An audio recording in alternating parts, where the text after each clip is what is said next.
Did you know that brown was once the color of the poor? Before it became the symbol of being organic, it was once the color of simplicity, used by those who cannot afford dyed fabrics.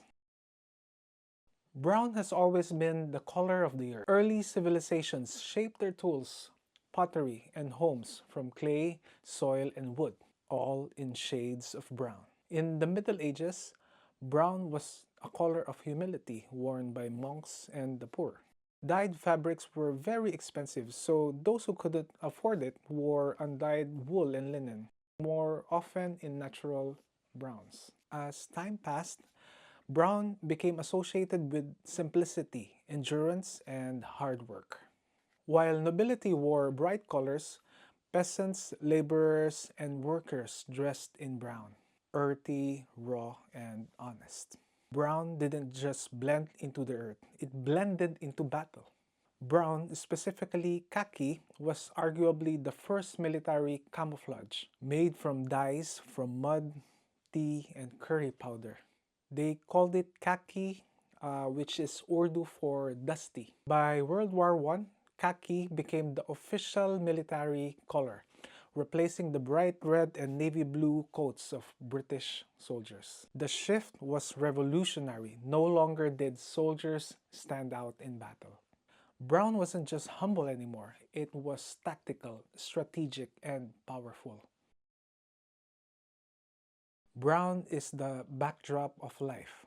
It's the soil that feeds us. It's the bark that shelters us.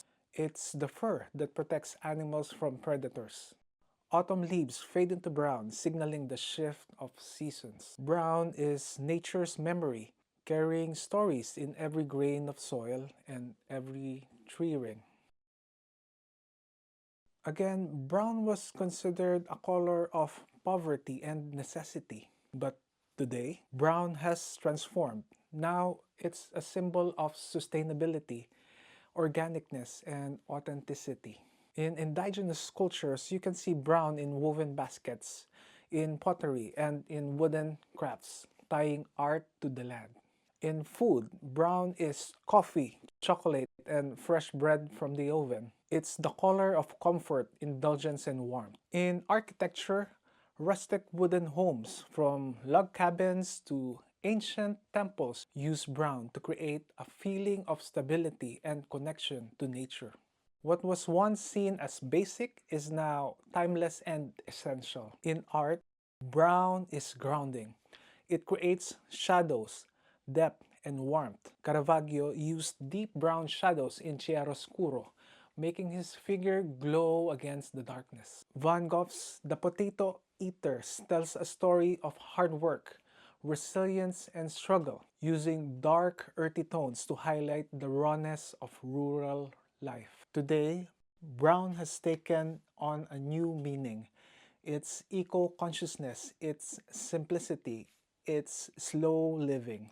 Unbleached paper and cardboard packaging represent sustainability and ethical choices. Brown leather and natural fibers bring warmth and timelessness into fashion. You can see in coffee, in chocolate, and aged whiskey, brown remains a luxury of flavor and experience. So once overlooked, brown now defines authenticity and mindfulness in a very fast-paced world. Brown is created by mixing red, yellow, and black, forming an earthy, natural tone. Artists have relied on natural brown pigments like umber and sienna mined from the earth. Sepia, a brown ink extracted from cuttlefish, was once used in ancient manuscripts and photographs. Brown isn't flashy, but it's very foundational. Around the world, brown shapes the places we live in. So in Tuscany, you can see terracotta in rooftops, adding warmth to entire villages. In New Mexico, adobe houses blend seamlessly into the desert, reflecting ancient wisdom into sustainable architecture.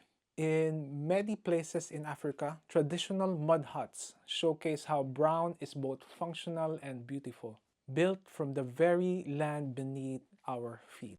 Brown isn't just a color, it's a foundation. It's humble yet powerful, simple, and essential. So what does brown mean to you? Is it warmth? Is it nostalgia? Is it a connection to the earth? Let me know in the comments. And before we go, I'm sharing to you some quotes about brown. See you on the next color.